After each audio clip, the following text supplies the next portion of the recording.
right, we are happy to begin argument in our final case today, and we'd be pleased to hear from you, Mr. McNamara. Thank you very much, Your Honor. My name is Robert McNamara. I'm here representing Colon Health Centers and Washington Imaging Associates. The district court's core error in this case, Your Honor, is the failure to properly apply the Rule 12b6 standard. Instead of taking all of the complaint's factual allegations as true and drawing all reasonable inferences in favor of the plaintiffs, the district court wholesale adopted the government's vision of the complaint and in fact failed to cite most of the relevant factual allegations in the complaint. Now, the complaint in this case supported relief under 4 separate theories, and each legal theory is an independent basis for reversal and remand.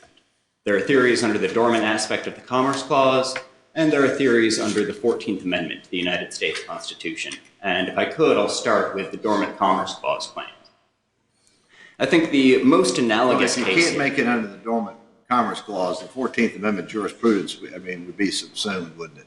It does seem pretty unlikely that on a fact record that doesn't carry our case on pike balancing that we'd prevail under the rational basis test, but the complaint does support all 4 theories, and we're entitled to build a fact record on all 4 theories. Is that your best shot?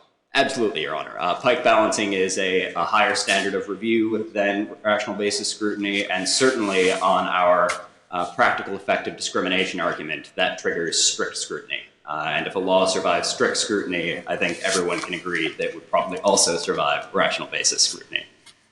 And so since the Commerce Clause is the higher standard of review, I think it makes sense to start with those cases, with those arguments. And I think probably the most analogous case here is this court's 1993 decision in the Medigen case.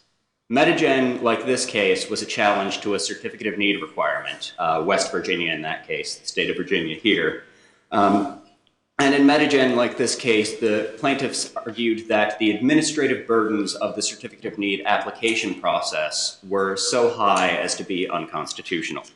And what the court said in Medigen was that this was clearly a burden on interstate commerce, that it limited market entry, and that burdened interstate commerce, and that those burdens were not justified by any local benefits generated that it could find in the record. Really, the big difference between this case and Medigen is that in Medigen, the court had the benefit of a fact record. Medigen was, as I recall, decided on a trial on stipulated facts. And so the court could look at the fact record and say either there are local benefits supported by the record, or the record shows there are no local benefits. It said the latter. Here, the only thing the court has is our complaint, which is 40 pages long, but is no substitute for an actual fact record. That's what we're entitled to build on these claims. That's Tried on stipulated facts? Yes, Your Honor. So you're saying it's like a bench trial? Yes. I actually don't think there were any factual disputes at all. I think the court just took stipulated facts and made findings from those, but effectively a bench trial. How were the stipulated facts arrived at? I'm not sure, Your Honor. I would imagine after discovery, through the exchange of interrogatories and requests for admission. But here you just had the complaint, did you not? Yes, Your Honor. We were unable to conduct any discovery. So there's nothing to balance here. Is that your point? Exactly, Your Honor. The complaint clearly alleges that there are no local benefits generated by Virginia's Certificate of Need law, and certainly we will have to fight about that on remand, and it may be that discovery bears that. Generally, it's the task of the legislature to balance burdens and benefits. That's what legislatures do all the time. How do we keep the Pike balancing test from making us into a super legislator and sort of legislature and sort of because you can take Pike balancing pretty far, because there are an awful lot of regulations and legislation that have conceivable effect upon interstate commerce. And so what's the limiting principle that prevents Pike balancing from transforming courts into super legislatures. Just give me some help with that. How do we cabin this? Well, Your Honor, I think the limiting principle is facts, is the requirement that plaintiffs introduce a fact record and carry a burden. Pike balancing is deferential to the legislature, but it's deferential on a fact record. And I think a great example Would of you agree this... it's, at the end of the day, it's a deferential test? Pike is absolutely a deferential test. This court has repeatedly said so. It is perhaps less deferential than the rational basis test. But however high a burden plaintiffs will have to carry on remand, they're entitled to introduce evidence attempting to carry that burden. Let me ask you this. What if we remanded, what exactly would you, give me a little forecast of how it's going to play out on remand? What kind of evidence would you, primarily, would you seek to introduce if we were to remand, both in making clear, delineating the burdens, and also in trying to attack the notion that there were benefits? Tell me what you would like to put on. Absolutely, Your Honor. So there are two sides to the question, the burdens on interstate commerce and the local benefits that are generated by the law under Pike. On the first, we would want to conduct discovery into how heavy those burdens actually are. And this is all information that's in the possession of the state of Virginia. But, for example, how frequently do entities that begin this process give up the process because of the large expenses? Or, for example, how long does the process take in practice? That's something this court looked at in the Yamaha Motors case, where the statute said the process would only take a certain number of months, but the facts actually showed that in reality, the process took far longer. We'd want to see how many people are not even beginning the certificate of need process. And there's an amicus from a company called Curvebeam testifying that it's certainly not just the plaintiffs in this case who have difficulty or have decided not to undertake the enormous expense of the certificate of need process. So we try to track roughly the kind of evidence this court had before it in Medigen and Yamaha Motors Corp., both of which the court actually found the law failed Pike balancing. That this law effectively prevents people from purchasing this kind of low-dollar equipment. We're challenging that it makes, at minimum, purchases of this low-dollar equipment much more expensive, and that frequently people, faced with the daunting burden of the certificate of need process... Why does it prevent them from purchasing the equipment? I mean, it may create a disincentive for doing that, but doesn't prevent them from purchasing the equipment. Well, as a practical matter, Your Honor, it frequently does. The equipment we're talking about can be purchased on the open market for as little as $100,000, $150,000. And we're talking about a process, especially if a certificate of need applicant draws an objection from an existing Virginia business, the process can stretch out over years and actually cost even more than it costs just to purchase the simple equipment we're talking about.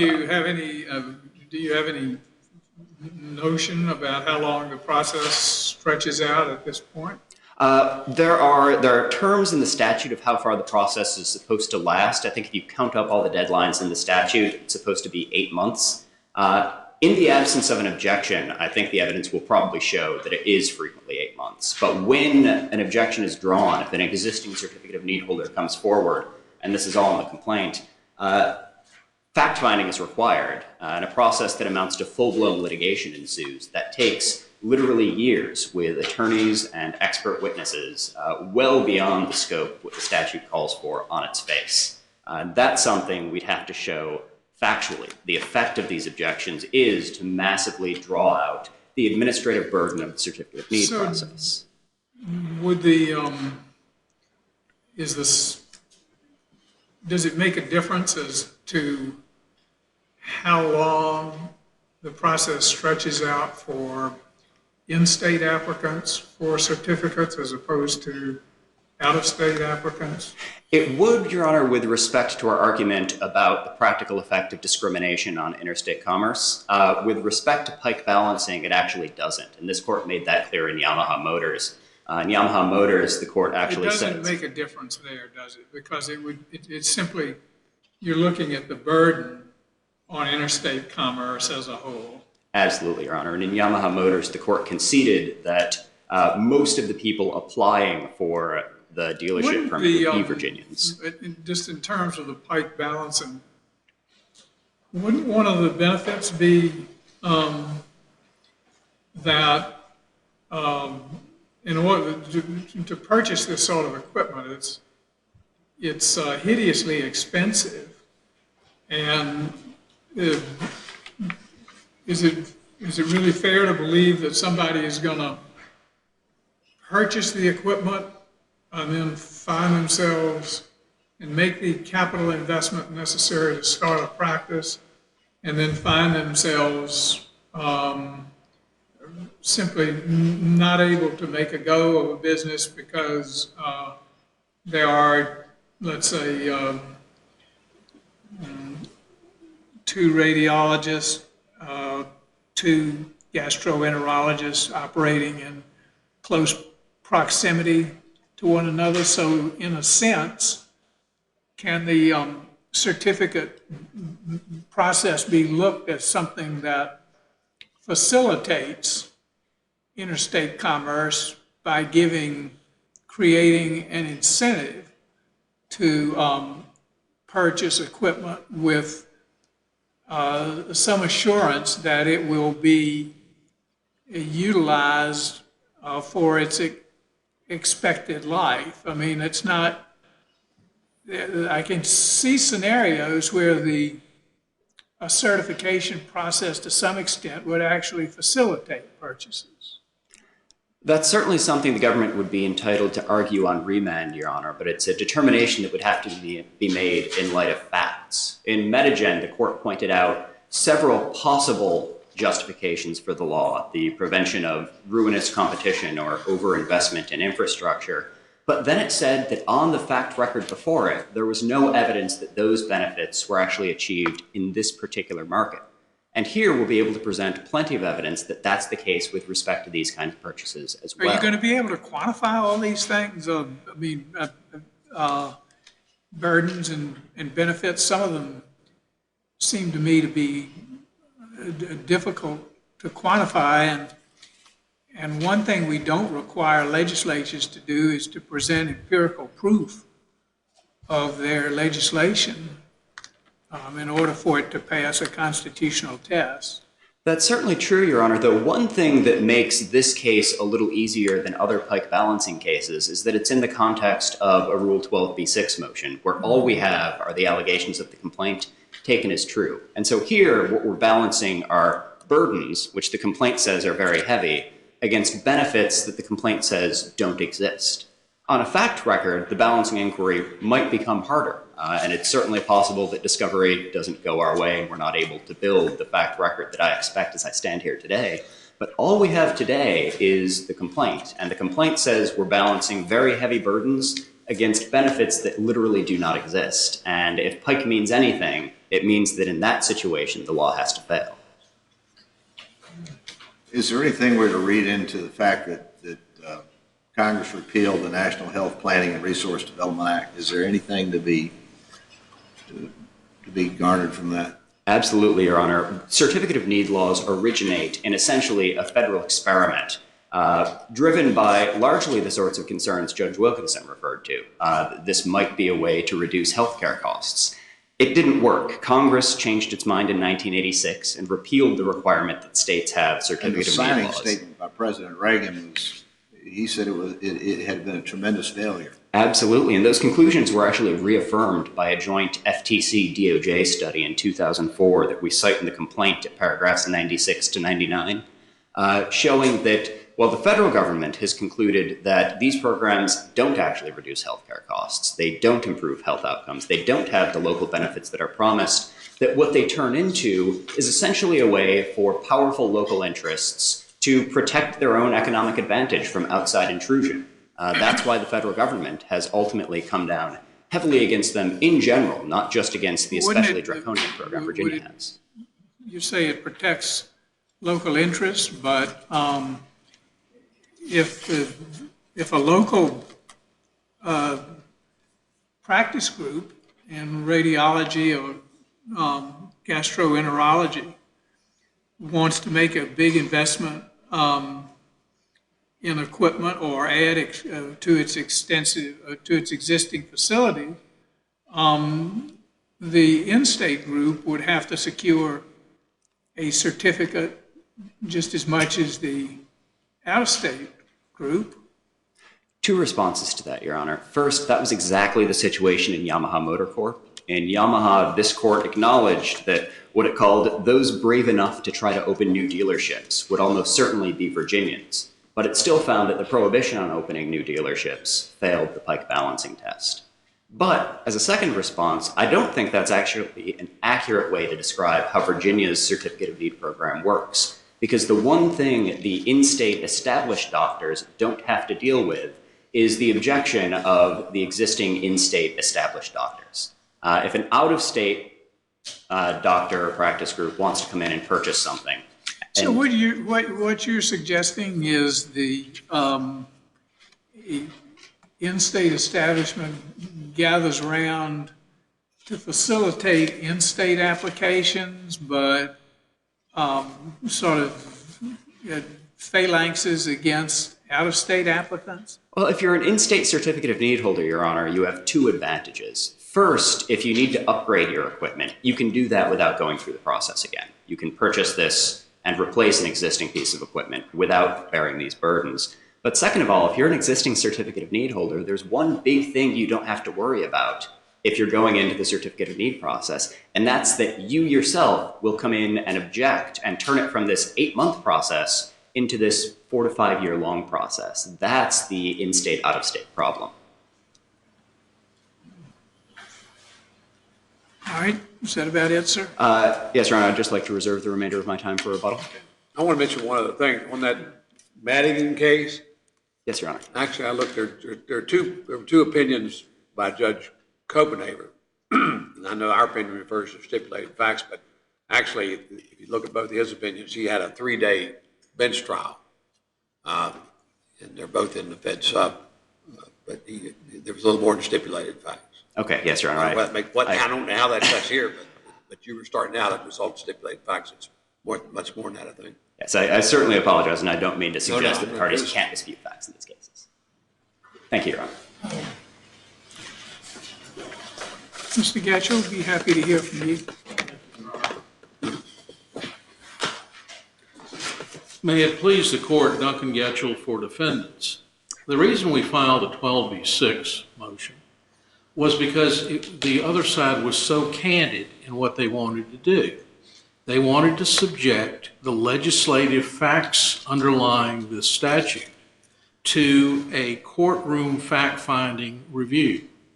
And the case law of this circuit and of the Supreme Court makes it clear under the rational basis test and even under a Pike that legislative facts are not subject to judicial in-court factual What review. legislative facts are you specifically referring to?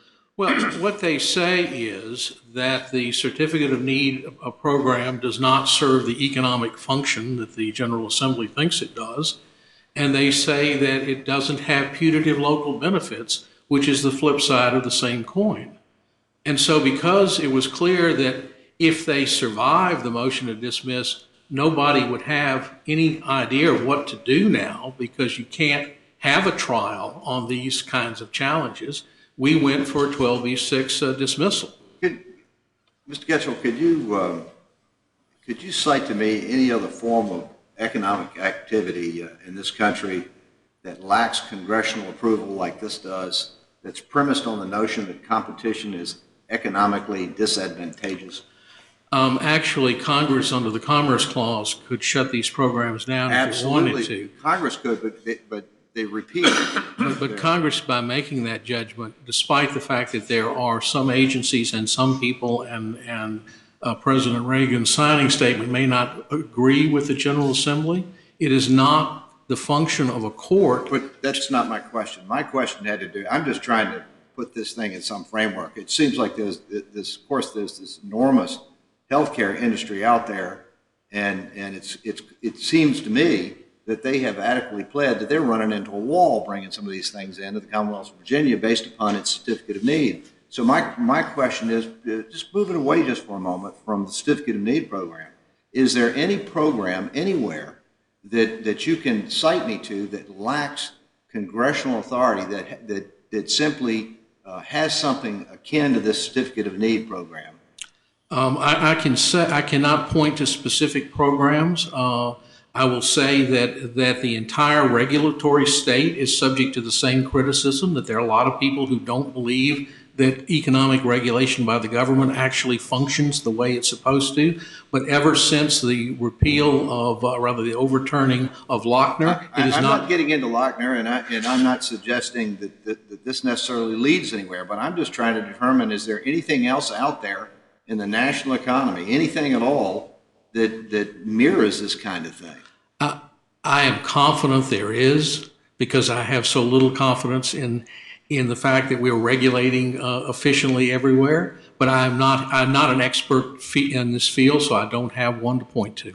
Well, but the troubling thing about it is it is here on a 12b6, and suppose we happen to find out, suppose it's the case that this process is just extraordinarily long, that it's manipulated by in-state interests to the detriment of out-of-state interests, that it just, when you read the statute, there are provisions for, this period and that period, and then you can have a hearing, and you look at all these different time periods in the statute, and you say, well, this could really be stretched out over a period of years, and it could be utilized in a way as to pose such a burden upon market entry as to discourage out-of-state medical providers from purchasing equipment, because they say, well, why should I purchase the equipment? Because I'll never be able to fight my way through the certificate of need process that Virginia has. And the question I have is, when you have something where the potential for delay and abuse does seem to me to be apparent, at least to exist, the potential. I'm not sure whether it does or it doesn't, but the potential exists. Shouldn't we look into it a little bit further and take some evidence and find out what's actually happening? I have two answers to that. One is that if you're really going to plead that, then you have to investigate and plead plausible facts and not just mere conclusion that that's happening. And we happen to know, because it's a matter of public record subject to judicial notice, that in 2011, 45 of 53 applications were approved. And we also know that... So then you'd win after a little bit of discovery.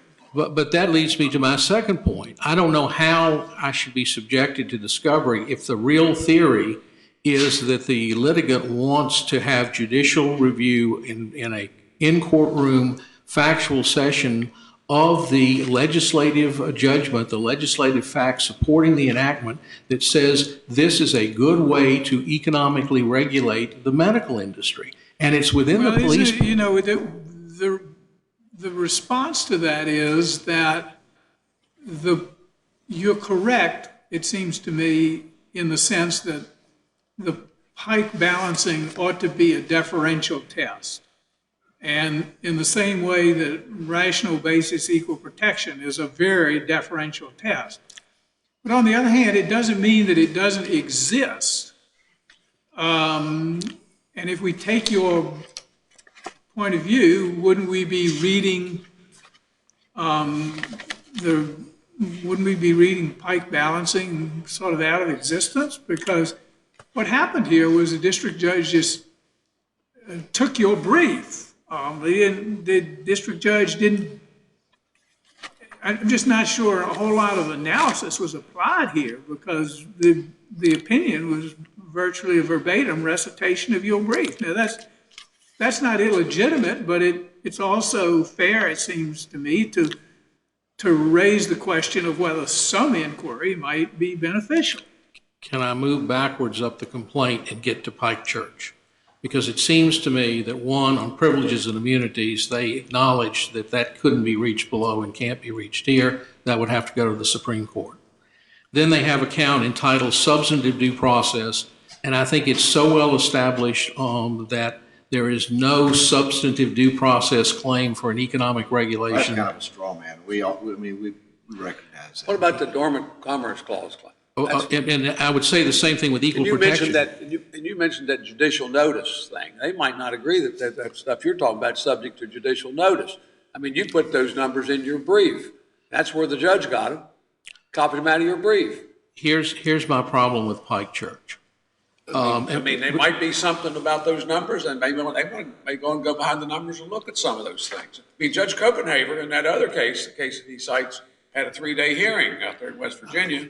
I want very much to address that, but in preliminary point of that is I would like to claim the same entitlement to dismissal under equal protection rational basis as well, because you can posit, and the legislature has posited. I think this panel, as I understand the drift of my colleague's question, recognizes a clear difference between the Commerce Clause inquiry and the 14th Amendment inquiry, because the Commerce Clause inquiry is directed at an economic subject matter.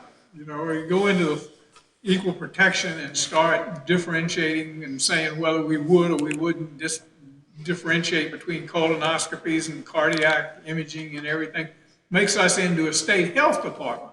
And nobody wants to do that.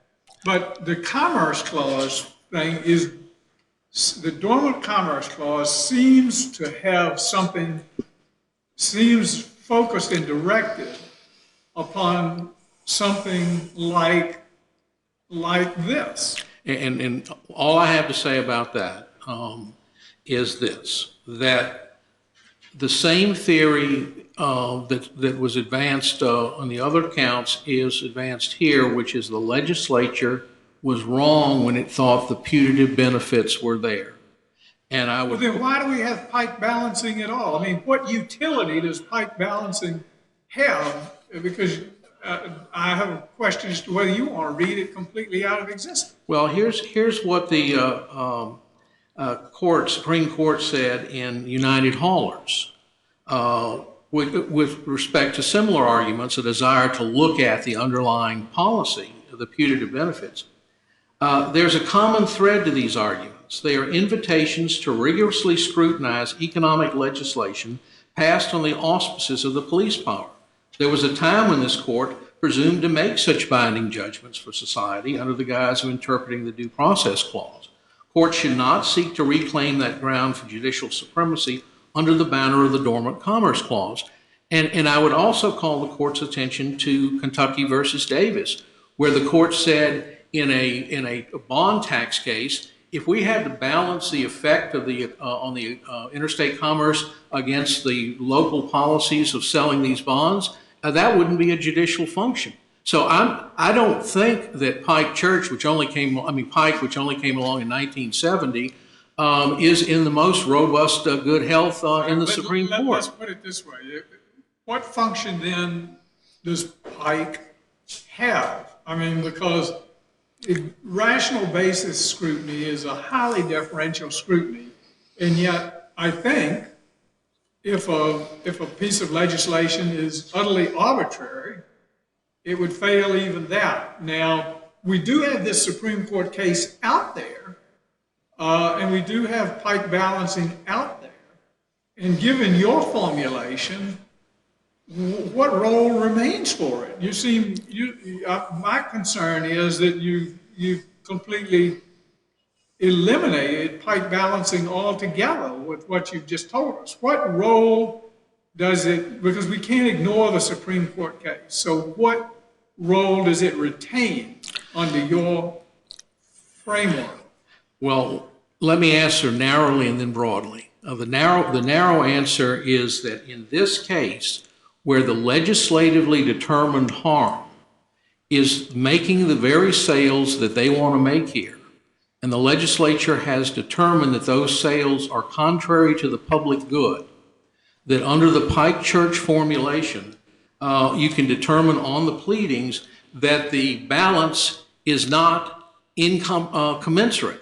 If you accept, as you must, the legislative facts that a public harm exists and it's being averted, then you know that you can't have a balance that's going to tip against the state's position. But what role does it retain? I mean, I want to know, I've got this case out there that I have to deal with, and I want to know, in your plain and simple words, when do you pike balance and when do you not? And why do you, when do you balance? You pike balance in two circumstances. One is where the state is actually not just having an indirect effect of its police power on interstate commerce, which is usually the case with police power enactments, but is actually directly regulating the channels and instrumentalities of commerce, as in the mudflap case and in the... But you don't have to balance in that case, because that's is a strict scrutiny there, and if it discriminates that, isn't that pretty close? No, I think the reason the courts went to Pike with respect to the size of the trucks and the mudflaps is it didn't discriminate on its face against anybody. I think it was just a direct regulation of commerce that was thought to be too much commercial regulation when states only have police power and they can get away with the police power if it only indirectly affects commerce. I think the other category of Pike case is where the discrimination is not present with sufficient clarity on the face of the statute, but the court finds that there's been a pretext.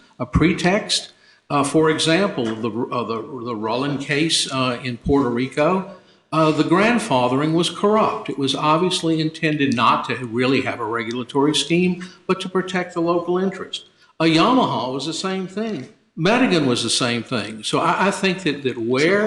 Suppose it takes years and years and years for a medical provider to make the capital and to actually obtain one of these certificates of needs.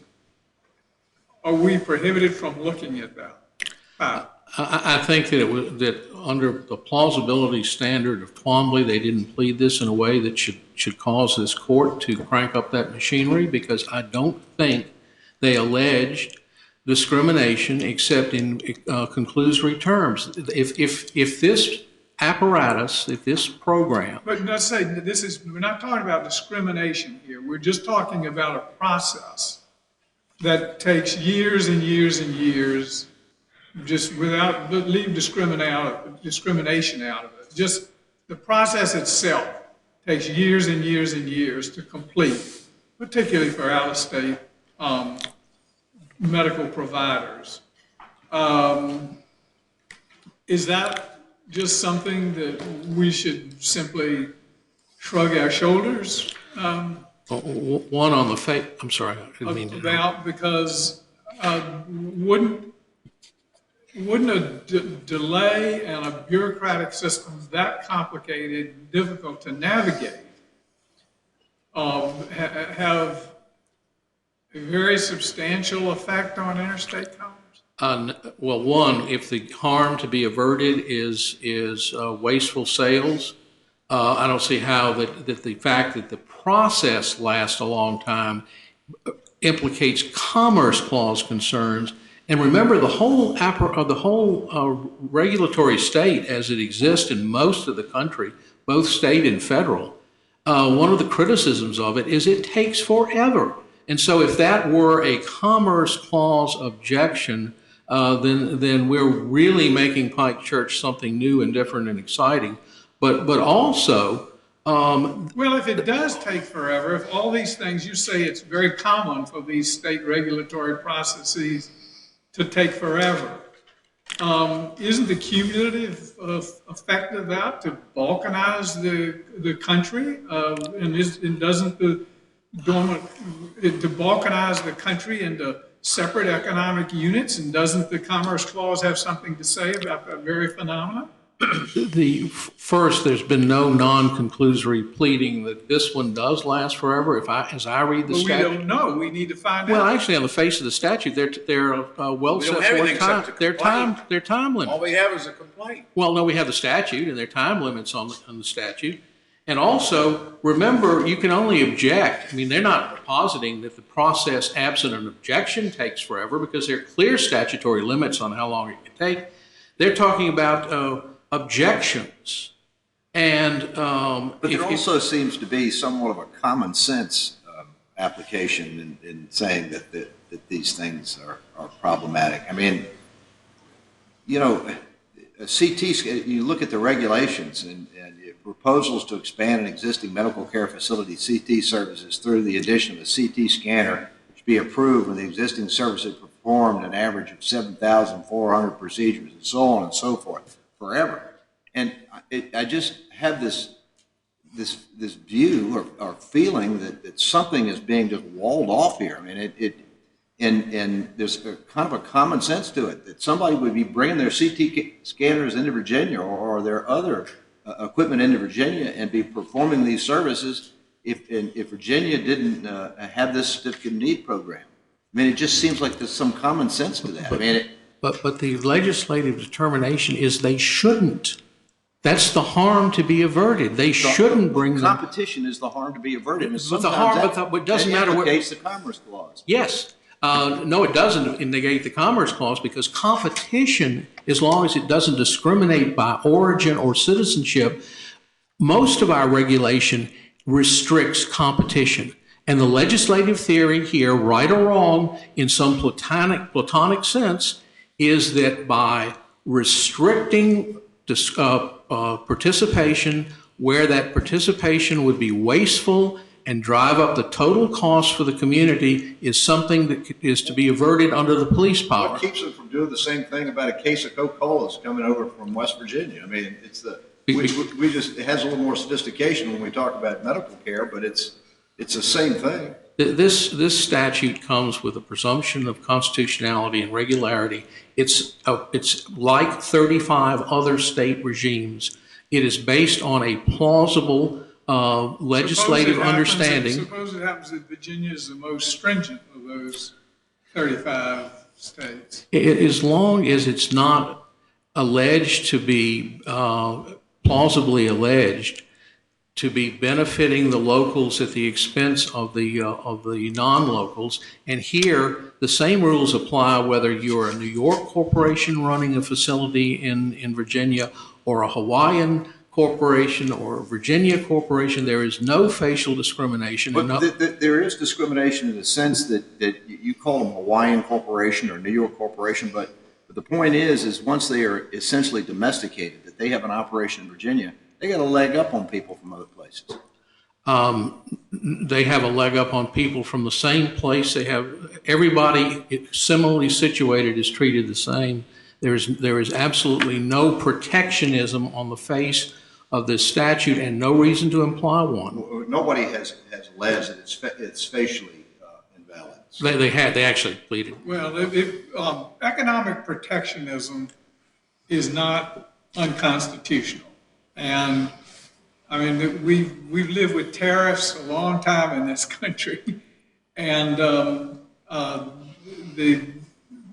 philosophy behind a tariff is that you need a certain protection from competition in order for domestic industries or in-state industries to get going.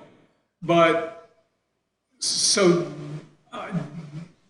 regardless of their views about competition and protectionism, neither one is per se unconstitutional. The point is, under Pike, might it not cross a line at being so onerous that the burdens on interstate commerce are substantial and the putative benefits speculative? And isn't it possible that just looking into it a little more would help us resolve some of these questions under what you rightly say is a deferential standard. You're right about that. The one thing I would ask is if it goes back to be looked at more, that it be made clear that the underlying economic theory of the General Assembly is not on the table for courtroom fact-finding. No, I don't think anybody thinks that it is. It's a deferential test. The question is, at some point, and we don't know at what point because this was resolved bare bones. At some point, it's going to build up real walls against out-of-state medical providers of people purchasing medical equipment that could conceivably be of great benefit to some of the people of Virginia. I'm not trying to make myself, it's a thin line, and I'm not trying to make myself into a legislator, but I do know that there's a constitutional value here. And all I would say is we threw in dormant commerce clause with the others because they were so open that they wanted to litigate in a courtroom setting the underlying legislative facts, and we don't think that's appropriate. And we also don't think they adequately pled under Twombly any possible Commerce Clause problems that should be sufficient to crank up the machinery. Okay. Thank you. Thank you, Your Honor. Mr. McNamara? Thank you, Your Honor. Only two quick points in rebuttal. I first wanted to address Judge Wilkinson's point that deferential judicial review doesn't mean no judicial review. And I think that's exactly true, both under the Pike standard and even under the rational basis standard. It's just not the case that plaintiffs are never allowed to adduce evidence and never allowed to bring these claims. And in fact, sometimes plaintiffs even win. That's true under the Commerce Clause when it comes to Medigen and Yamaha from this circuit. It's even true under the rational basis test, most recently in the St. Joseph Abbey case out of the Fifth Circuit earlier this year. There is no categorical rule that says facts aren't allowed under these claims. It's just that the standard of review is deferential. And second, to address Judge Wilson's question about whether the ultimate corporate parentage of these businesses matters if a Hawaii corporation has been domesticated and has a Virginia certificate of need. That absolutely doesn't matter for Commerce Clause purposes, and I would point the court to American Trucking Associations, where the advantaged group in American Trucking Associations was trucks with Pennsylvania plates. The Supreme Court didn't inquire into whether it was an Ohio corporation that owned the truck with Pennsylvania plates. Pennsylvania plates were advantaged, and that was a violation of the Dormant Commerce Clause. Do you have any more questions? We thank you, Mr. McNamara. Appreciate both of you being here today. Thank you all for your time. We will adjourn court and come down and say hi to you. This honorable court stands adjourned until tomorrow morning at 8:30. God save the United States and this honorable court.